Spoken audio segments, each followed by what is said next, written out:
மக்களே வணக்கம். வாங்க இன்னைக்கு என்ன டாபிக்னா விவசாயத்தை பற்றி தான் நம்ம இந்த வீடியோ பார்க்க போகிறோம். நம்ம ஊர் வந்து சத்திரப்பட்டி என்ற ஊர், மதுரையிலேருந்து சத்திரப்பட்டின்னு என்ற ஊரில் வந்து ஃபுல்லாகவே விவசாயம் பண்ணுற ஏரியா தான்.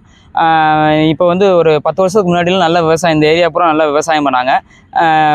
அதே மாதிரி ஃப்ரண்ட்டு பேக்கு, அதே மாதிரி இங்கே இந்த சைடு வந்து பைபாஸ் வந்துருச்சு பாருங்கள். இந்த சைடு வந்து பைபாஸ் வந்துருச்சு. பைபாஸ் வந்தனால நம்மளுக்கு வந்து விவசாயம் கொஞ்சம் கம்மியாயிடுச்சு. அதுக்கப்புறம் என்னோடய பேக் சைடு வந்து விவசாய நிலம் பூரா பிளாட் ஆகிடுச்சு. பிளாட் ஆனதுனால வந்து இப்போ விவசாயம் யாருமே பண்ணுறதில்ல. குறைஞ்சும் இப்போ 100க்கு நம்ம ஏரியாவில் வந்து ஒரு 20% 30% தான் விவசாயம் பண்ணுறாங்க. பூராமே வந்து ஆப்போசிட்டில் வந்து பைபாஸ் ரோடு, அதுக்கு ஆப்போசிட்டில் வந்து வீடெல்லாம் கட்ட ஆரம்பிச்சிட்டாங்க. அதனால் வந்து நிலத்தில் வந்து வீடு கட்ட ஆரம்பித்தனால இப்போ பாதி விவசாயம் வந்து கம்மியாகி போச்சு. இப்போ வந்து விவசாயத்தை அப்படியும் விவசாயம் அழியாமல் ஒரு சில பேர்லாம் நம்ம ஊரில் வந்து விவசாயம் பண்ணுறாங்க. அவங்கள பற்றி தான் இந்த ஒரு வீடியோவில் போட்டிருக்கேன். எங்களோட மாமா வந்து விவசாயம் எப்படி என்ன மாதிரின்னு சொல்லி தான் இந்த ஒரு வீடியோவில் போட்டிருக்காரு. வாங்க வீடியோக்குள்ளே போகலாம் ஃப்ரெண்ட்ஸ். ஓகேவா? வணக்கம் மாமா. வணக்கம் மாப்பிள்ள. வாங்க. உங்கள் பேர் எந்த ஊர்லேருந்து வரீங்கன்னு அதை பற்றி சொல்லுங்கள். நம்ம கிராமம் வந்து மதுரை மாவட்டம் சத்திரப்பட்டியில் இருக்குது. நீங்கள் என்ன படிச்சிருக்கீங்க அதை பற்றி சொல்லுங்கள் மாமா. நான் படித்தது வந்து எம்ஏ பிஎட் ஆசிரியராக கிட்டத்தட்ட 12 வருஷம் வேலை பார்த்துருக்கேன். இப்போ இன்றைக்கி எனக்கு 35 வயசு ஆயிடுச்சு. இப்போ என்னால் தனியாக வந்து ஒரு விவசாயத்தை பண்ண முடியும். அந்தளவுக்கு எங்கள் அப்பாவோட அனுபவம் வந்து எனக்கு சொல்லி கொடுத்துச்சு விவசாயத்தை. அதனால் என்னாலையும் விட முடியலை. என்ன நெல் போட்டிருக்கீங்க இப்போ, அதை பற்றி கொஞ்சம் சொல்லுங்கள். இப்போ வந்து ஜேசிஎல் போட்டு வச்சுருக்கோம். ஜேசிஎல் போட்டு கிட்டத்தட்ட 60 நாள் பயிர் ஆயிடுச்சு.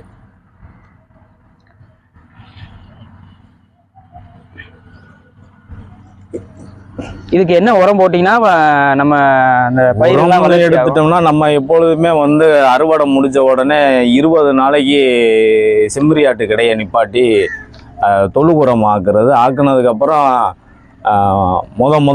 உழவு ஓட்டி அதில் நடவு போடும்போது நம்ம உரமே போட போகிறோம். நடவு போடும்போது எப்படின்னா வழக்கம் போல எல்லாருமே அதாவது உயிர் உரமான டிஏபியை வந்து போடுவாங்க. டிஏபியில் வந்து நைட்ரஜன் அதிகமாக இருக்குன்றனால ரொம்ப தெளிவானவங்க என்ன பண்ணுவாங்கன்னா அறுவடை முடித்த உடனே உளுந்தம்பருப்பை விதைச்சிருவாங்க. அதில் வந்து நைட்ரஜன் முடிச்சுகள் இருக்கிறனால பயிரினுடைய வளர்ச்சி அதிகமாக இருக்கும். ஓகே, அந்த மாதிரி இப்போ யாரும் செய்ய முடியலை. அதனால வந்து நம்ம டிஏபியோட நிப்பாட்டிக்கிறது. டிஏபி ப்ளஸ் யூரியா கொஞ்சம் போடுறது, அதுதான் முதல் உரம்.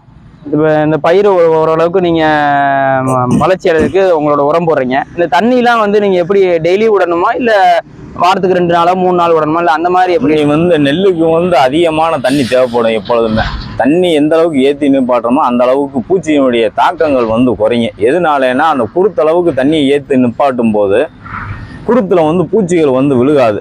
அது பயிரினுடைய வளர்ச்சியை பார்த்துதே தண்ணியை ஏற்றி நிப்பாட்டுறதா தண்ணியை வெட்டி விடுறதான்றதை நம்ம வந்து முடிவு பண்ணிக்கணும். பயிரினுடைய வளர்ச்சி கம்மியாக இருந்துச்சுன்னா தண்ணியை வந்து அளவை வந்து குறைச்சி காய போட்டு மறுபடியும் தண்ணி ஏற்றணும்னா பயிரினுடைய வளர்ச்சி கொஞ்சம் வித்தியாசமாக தெரியும். இப்போ குறிப்பிட்ட அளவுக்கு பயிர் வந்துருச்சு, நீங்கள் உரமும் போட்டீங்க. இப்போ வந்து நெல் வந்து அறுவடை பண்ணுவீங்களா, அது வந்து எப்படி இந்த டயத்துக்கு தான் அறுவடை பண்ணணுமா, இல்லை எப்படிங்க, அதை பற்றி கொஞ்சம் சொல்லுங்கள். நெல்லினுடைய விதைகள் வந்து வீரியமானது. அதாவது பயிர் விதைகளை வந்து வீரியமேற்றிதே நம்மகிட்ட வந்து கொடுப்பாங்க.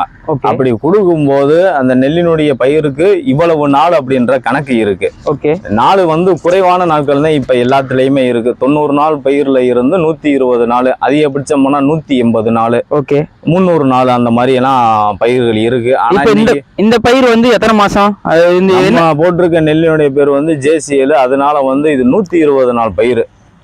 120 நாள் பயிருக்கு நம்ம என்ன பண்ணோம்னா 80 நாளைக்கு தண்ணியை பாய்ச்சுவோம். 80 நாளைக்கு அப்புறம் வந்து பயிரினுடைய பழத்தை பார்த்துட்டு அதுக்கப்புறம் வந்து தண்ணி ஏற்றுறதா என்னன்றதை பார்த்து நிப்பாட்டிட்டு அறுவடைக்கு தயாராகிடும். சரிங்க, ஓகேங்க. இன்னைக்கு விவசாயத்தை பற்றி சொன்னதுக்கு ரொம்ப மகிழ்ச்சியாக இருக்குது.